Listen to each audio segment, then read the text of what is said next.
할렐루야. 네, 이번 한 주 이 세상 속에서 최선을 다해 살아내신 우리 성도님들을 사랑하고 축복합니다. 우리 옆에 있는 분과 같이 인사할까요? 이번 한 주도 수고 많으셨습니다. 네, 이번 한 주 참 날씨를 가늠할 수 없는 주간이었는데요.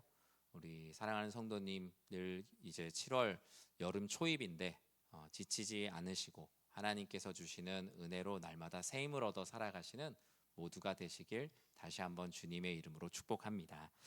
오늘 예레미야 30장 12절에서 17절 말씀 가지고 새 살이 돋아나게 하리라 라는 제목의 하나님 말씀을 함께 나누고자 합니다. 반년이라는 시간 동안 금요 기도회 때 항상 오셔서 기도하시고 또 교회와 또 나라와 가정과 또 우리 서로를 위해 기도하신 우리 여러분들 최선을 다해 살아내시느라 참 고생 많으셨습니다. 무엇보다 우리 사랑하는 성도님들의 하나님을 향한 기도를 하나님께서 너무나 기뻐하신다는 것, 그거 절대로 잊지 않는 여러분들 되시길 저는 기도합니다. 반년의 시간을 보내고 이제 사람들은 월이 바뀌거나 분기가 바뀌거나 연도가 바뀔 때마다 크게 몇 가지 행동들을 해요. 과거를 생각하면서 감사를 합니다. 이런 점들이 참 감사했구나. 또는 원망을 하기도 하고요. 때로는 아쉬운 마음에 후회를 하기도 합니다. 특히 이 후회의 감정은 좀 감사나 원망과는 좀 다른 것 같아요. 후회의 부정적인 측면도 분명히 있지만 다니엘 핑크의 책 후회의 재발견이란 책에 보면 여긴 되게 후회를 긍정적으로 보고 있는데 여기서 이런 구절이 있어요. 인간은 후회라는 독특한 능력으로 성장하는 동물이라고요. 후회가 단지 그냥 나를 고꾸라뜨리는 그런 절망을 가져오기도 하지만 건강한 심령과 건강한 신앙 안에서 하는 건강한 후회는 미래를 향해 나아갈 수 있는 건강한 동력이 된다라고 말합니다. 이 후회라는 감정 역시 하나님께서 주신 것이고 이 후회라는 감정을 다만 신세를 한탄하거나 원망에 사용하지 말고 미래를 향한 동력을 사용할 수 있다면 그보다 더 큰 힘은 없다고 말합니다.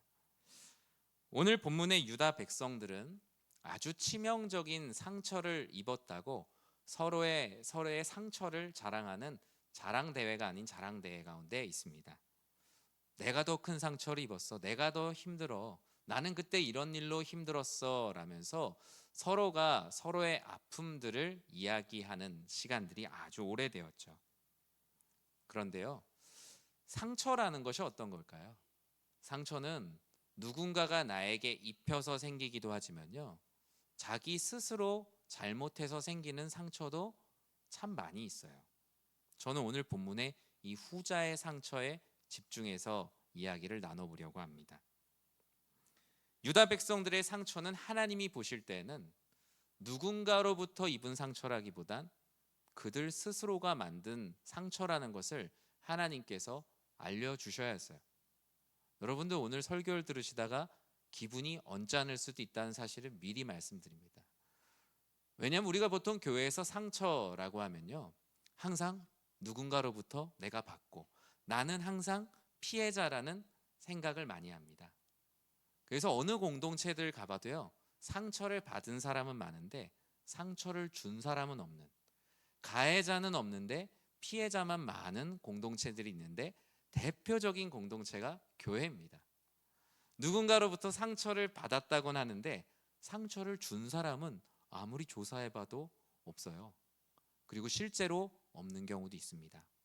내가 나에게 내 죄로 인해서 내가 어질어질해서 넘어지고 받고 생긴 상처들도 참 많이 있거든요. 오늘 유다 백성들을 볼 때 그들이 서로의 상처를 가지고 하나님을 원망하고 이 상처를 입힌 사람들을 찾아 나서고 있을 때 하나님은 그들의 현실을 직시하게 해야 했어요. 너에게 있는 상처가 과연 누가 때려서 그런 걸까? 아니면 누군가가 아무런 잘못도 하지 않았는데 너에게 상처를 입힌 걸까? 우리 한번 다시 냉정하게 생각해 보자라는 말씀이 오늘 말씀의 저변에 깔려 있습니다.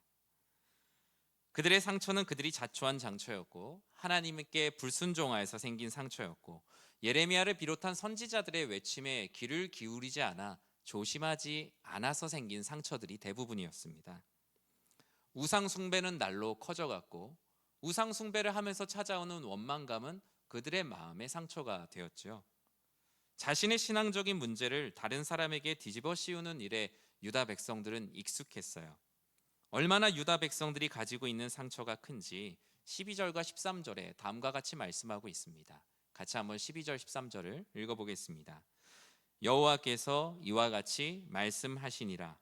내 상처는 고칠 수 없고 내 부상은 중하도다. 내 송사를 처리할 재판관이 없고 내 상처에는 약도 없고 처방도 없도다. 하나님께서 말씀하시는데 여러분 빈정상한다는 표현 아시죠? 오늘 이 말씀은 유다 백성들 입장에서 이 말씀을 예레미야를 통해 하나님으로부터 들었을 때 정말 빈정상할 만한, 하나님은 과연 냉정하신 분이신가 라고 느낄 만큼의 말씀이에요. 하나님 뭐라고 말씀하십니까? 하나님 내 상처가 너무 큽니다. 저 상처 때문에 너무 아픕니다. 그런데 하나님이 너의 상처는 고칠 수도 없어. 내 부상은 보통 부상이 아니라 아주 중상이야. 그리고 너가 억울해하는 그 송사 아무도 너를 변호하지 않을 거야. 너의 상처에는 약도 없고 아무도 처방해주지 않을 거야. 가끔 아이들을 이렇게 혼내는 부모님들도 좀 있긴 있어. 너 그래서는 안 돼 라고 얘기할 때 극약 처방이죠. 하나님께서 지금 이 유다 백성들에게는 건강한 영적 자극이 필요하다는 것을 알았어요. 그냥 우쭈쭈 해서 될 일이 아니라는 것을 잘 아셨어요. 우리는 냉정한 사람을 볼 때 흔히 피도 눈물도 없다라는 표현을 씁니다. 오늘 12절과 13절을 읽어보면 하나님의 말씀이 정말 피도 눈물도 없이 들릴 것 같아요. 야박하게 느껴지는 말씀이죠. 하나님 저 상처가 있는데 하나님 제가 뭐 어찌했든 제 상처 이거 치료해 주셔야 되는 거 아닙니까? 네, 하나님이 조용히 앉혀놓고 이야기하시는 거예요. 자, 내 상처는 고칠 수가 없어. 내 부상은 중상이야. 너가 아무리 억울하다고 얘기해도 아무도 변호해 주지 않을 거고 내 상처에는 이 세상 아무 곳에나 찾아봐라.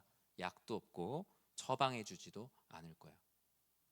무언가 계속 막 울면서 내 원망을 하다가 갑자기 눈물이 쑥 들어가는 말씀이에요.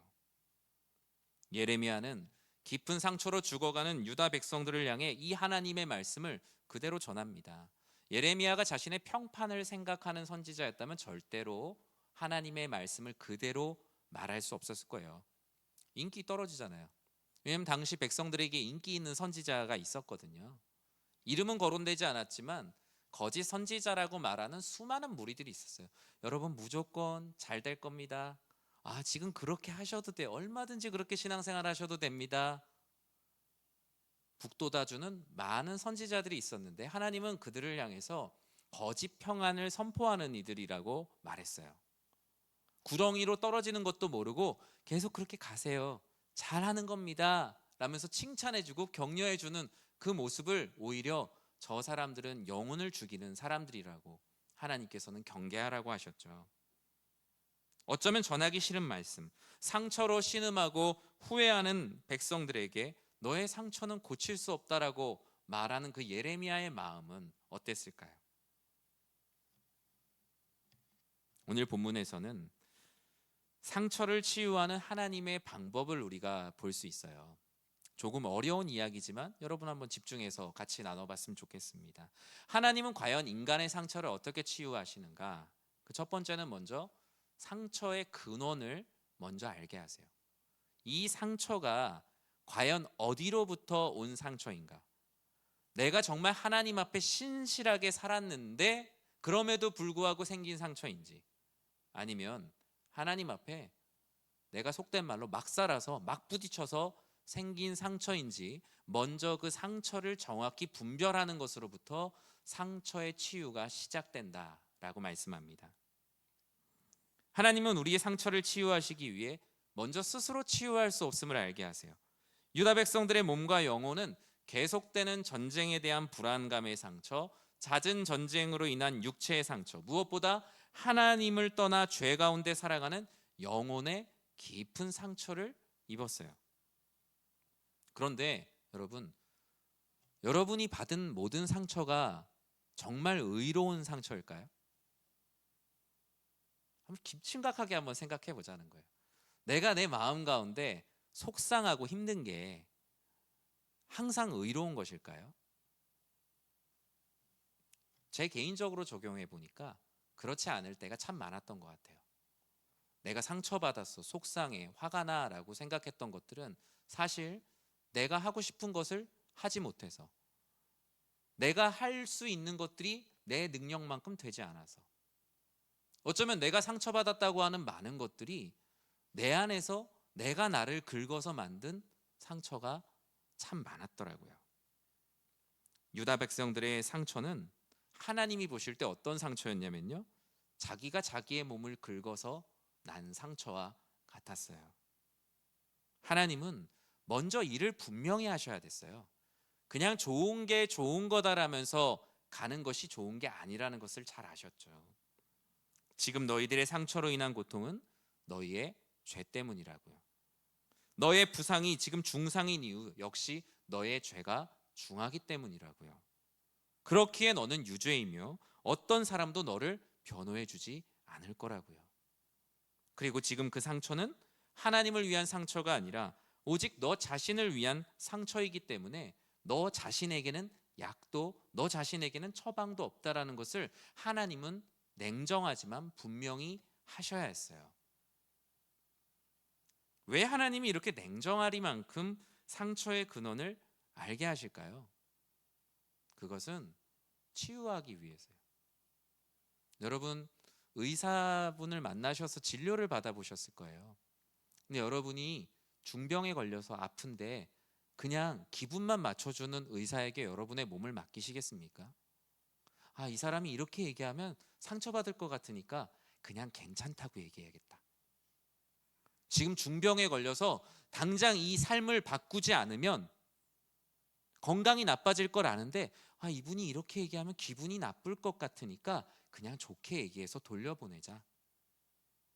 당시의 거짓 선지자들이 유다 백성들을 그렇게 돌려보냈어요. 죽음의 길로 가는지도 모르고 지금도 잘하고 계세요. 신앙생활도 잘하고 계시고 삶도 잘 살고 계시고 그냥 응원합니다.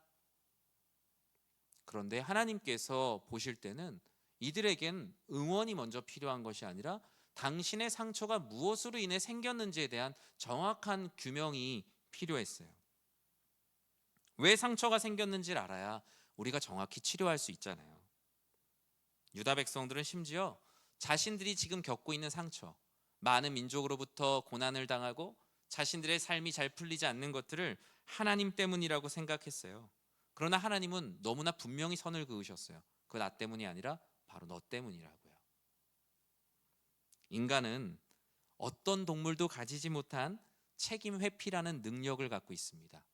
이 회피력만큼은 그 어떤 동물과 비교할 수 없는 놀라운 능력을 가지고 있어요. 심지어 하나님 앞에서도 그 능력을 뽐내고 싶을 때가 있습니다.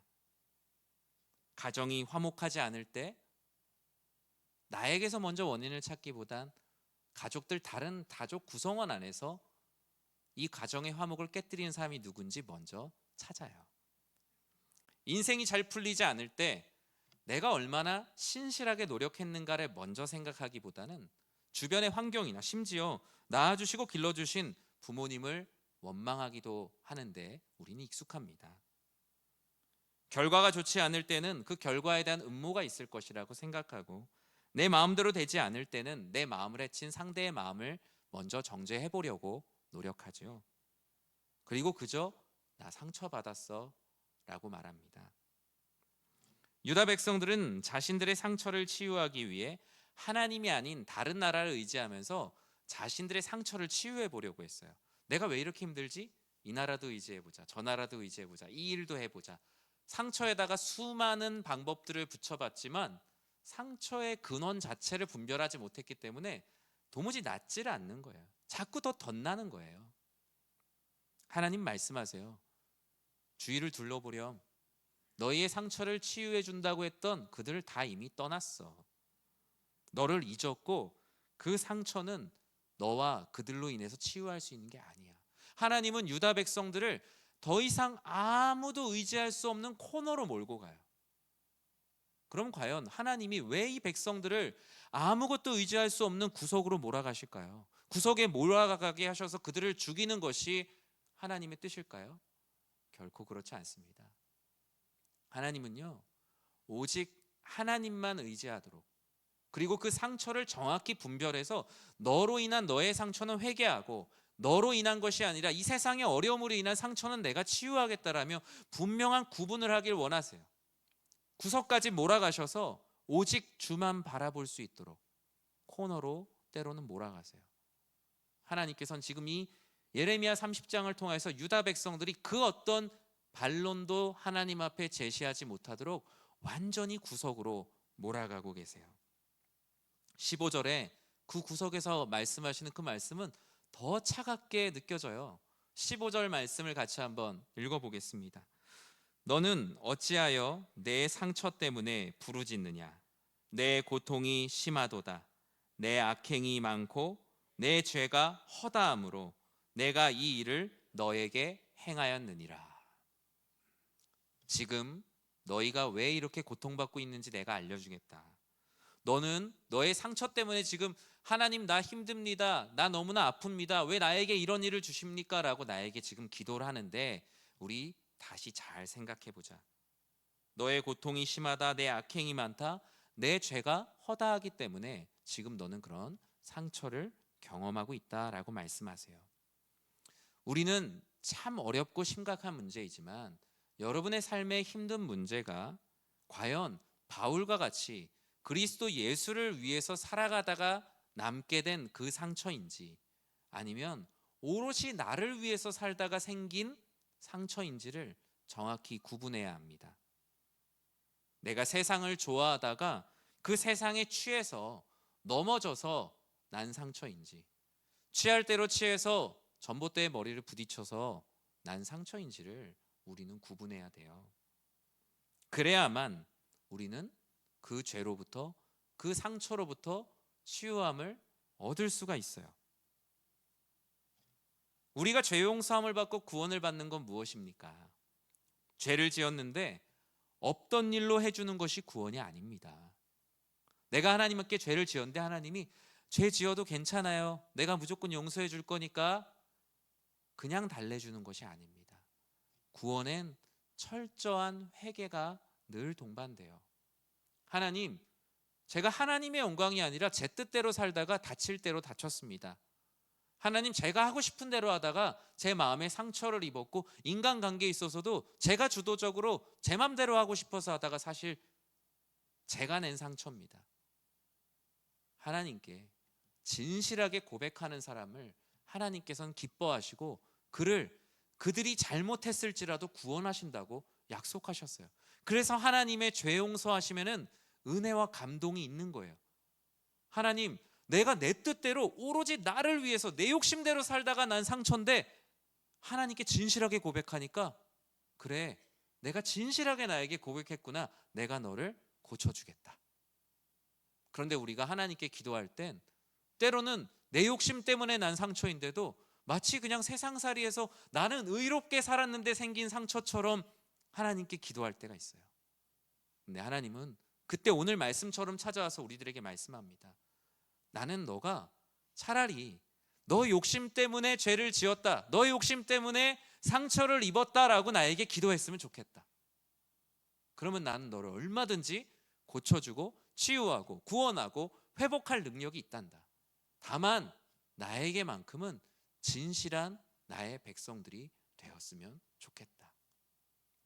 저는 우리 사랑하는 연희의 모든 성도님들이 그와 같은 진실함으로 하나님, 내 욕심 때문에 내 탐욕 때문에 지은 죄라 할지라도 하나님께 진실함으로 고백할 때 용서해 주실 것이라는 확신을 가지고 나아가는 우리 사랑하는 성도님들 되시길 전 주님의 이름으로 간절히 축원합니다.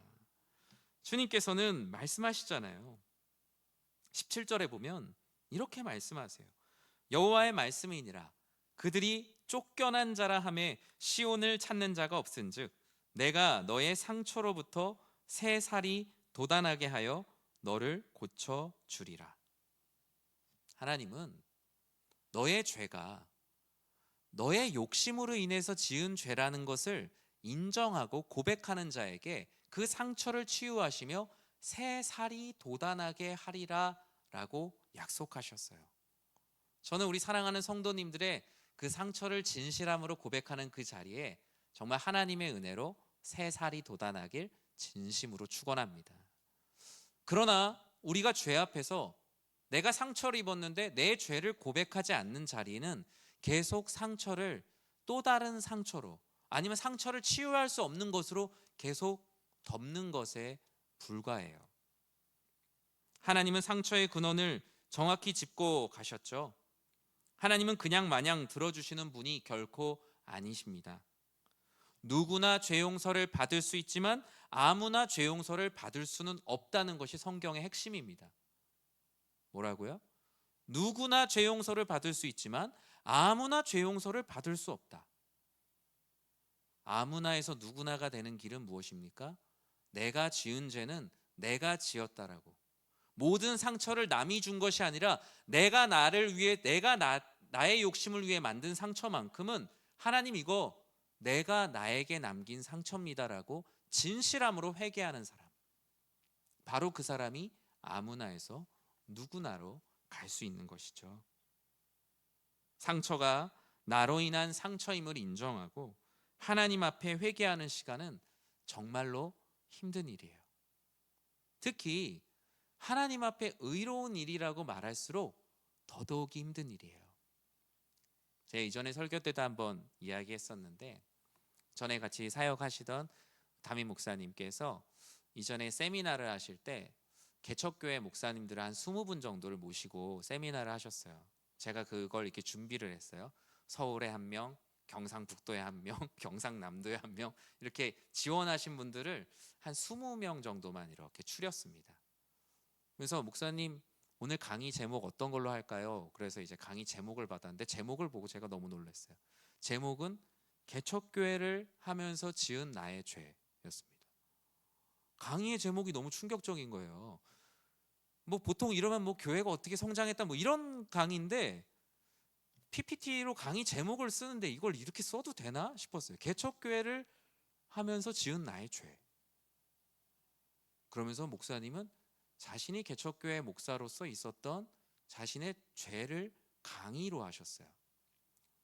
그 죄가 무엇이었냐면요, 내가 개척교회에 있으면서 사역을 하는데 찾아오는 그 아픔들이 나의 상처고 나의 어떤 의로움이라고 생각하셨다는 거예요. 각 가정마다 가서 전도를 하셨대요. 빌라에 이렇게 딱 들어가서 5층부터 내가 내려오면서 전도를 해야지. 근데 5층부터 내려가는 집들마다 다 교회 교패가 붙어 있더래요. 그러면 되게 좋은 일이잖아요. 야, 모든 집들이 다 이렇게 예수님을 믿는 집이 이렇게 많구나. 그런데 내려오면서 그렇게 원망이 됐대요. 왜 이렇게 교회 다니는 사람이 많지? 내가 전도를 해야 되는데 왜 이렇게 모든 집들이 다 교회를 다니지? 만나는 사람마다 다 교회를 다닌다는 거예요. 예수님을 믿는다는 거예요. 너무나 기쁜 일이잖아요. 그런데 하나님을 원망하며 기도를 했다는 거예요. 하나님, 내가 이렇게 어려운 개척교회를 하는데 왜 나에게 내가 전하는 예수님을 들을 사람을 보내주시지 않습니까? 잔뜩 화가 나서 하나님께 막 눈물로 기도했다는 거예요. 그런데 거기 계시는 개척교회 목사님들이 다 너무나 많은 눈물을 흘리시는 거예요. 비슷한 생각을 갖고 계셨나 봐요. 다른 교회에 가서 예수님을 믿는 게 기쁜 일이잖아요. 하나님 나라 뭐 이 땅에 맨날 기도하잖아요. 그런데 왜 다른 교회 가서 예수님 믿으면 왜 속상한, 내 안에 그런 하나님께는 드러내고 싶지 않지만 내 안에 있는 죄가 있었던 거예요. 그래서 하나님께 목사님 막 울면서 기도를 했대요. 근데 하나님께서 어떤 말씀을 주셨냐, 너는 지금 슬프지 않다고, 너는 지금 회개하고 있는 것도 아니고 그냥 화가 난 거라고. 지금 너의 상처는 누군가가 너에게 준 게 아니라 너가 너 자신을 긁어서 만든 엄한 피부를 스스로 긁어서 만든 상처라고. 그때부터 정말 편안한 마음으로 사역을 하셨대요.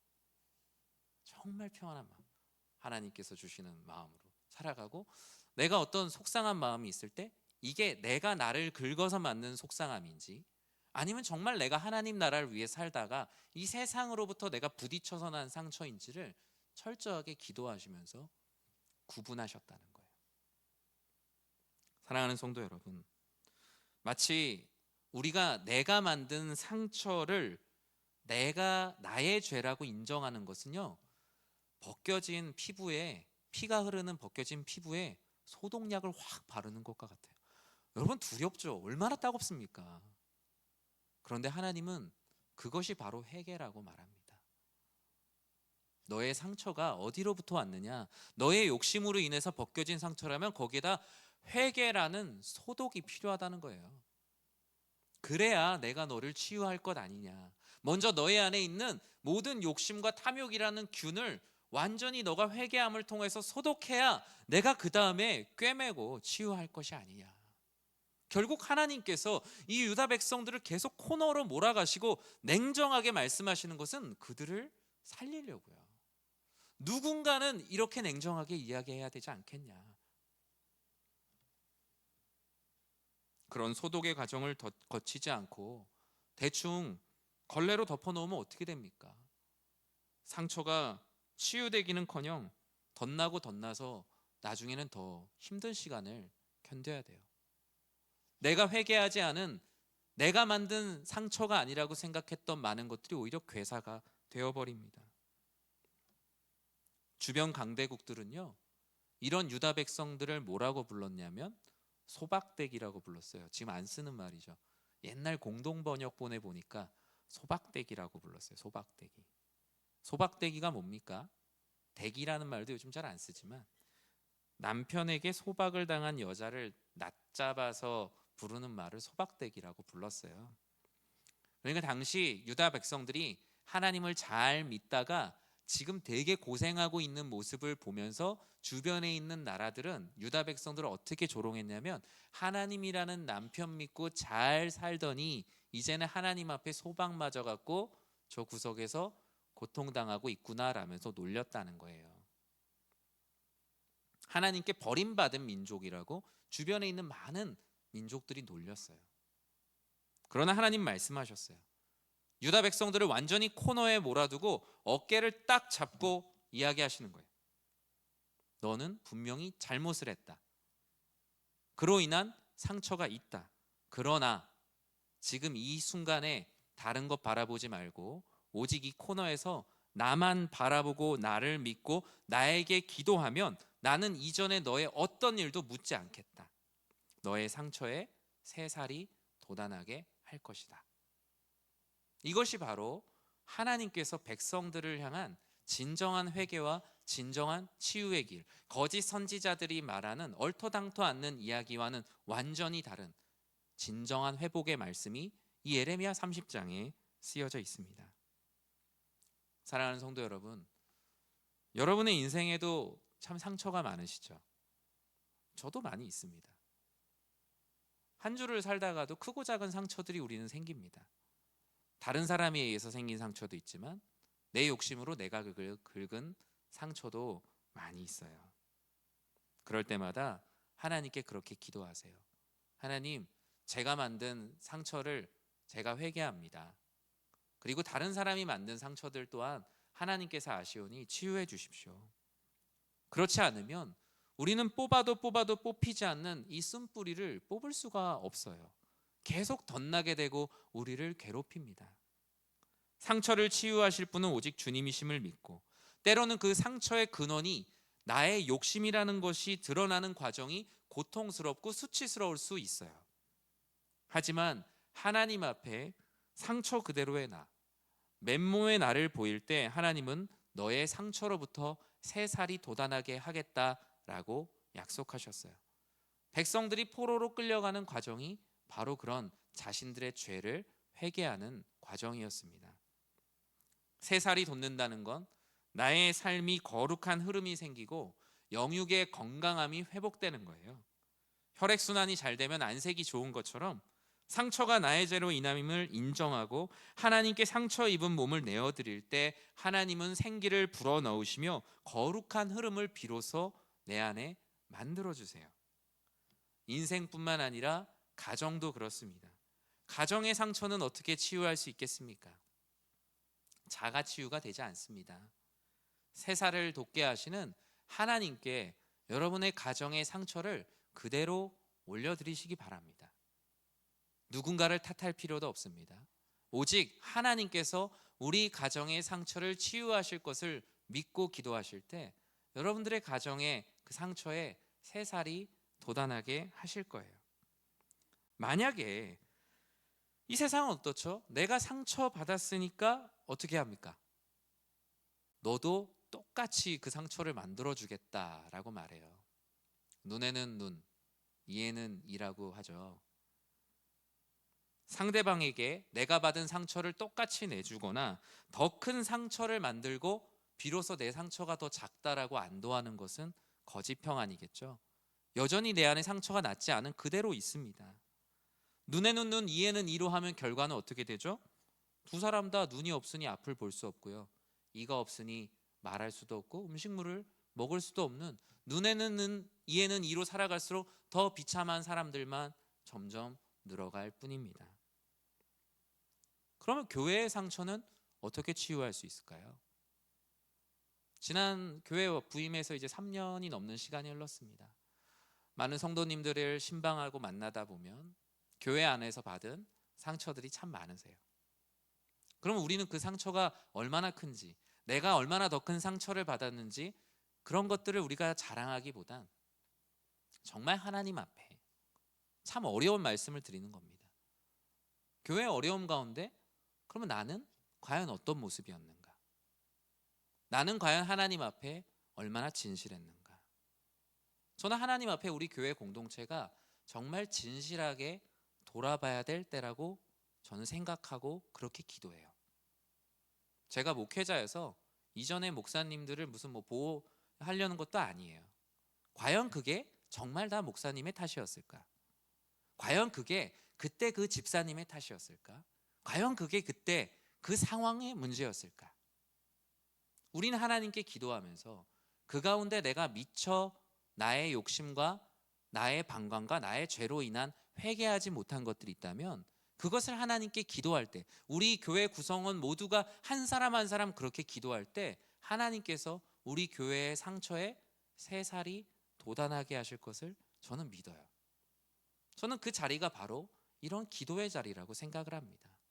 하나님 앞에 나는 공동체 앞에 어떤 모습이었습니까? 나는 가정의 상처 앞에 어떤 모습이었습니까? 아니면 나는 내가 만난 모든 이들 앞에 어떤 모습이었습니까? 하나님 앞에 이 회개를 통한 거룩한 소독을 할 때 우리 안에 진정한 기쁨이 차고 넘칠 거예요. 그렇게 될 때 예레미야 30장 18, 19, 20절에서는 그들의 이 새살이 돋아나는 과정을 이렇게 말하고 있어요. 여호와께서 말씀하시니라, 보라, 내가 야곱 장막대의 포로들을 돌아오게 할 것이요 그 거처들의 사랑을 베풀 것이라.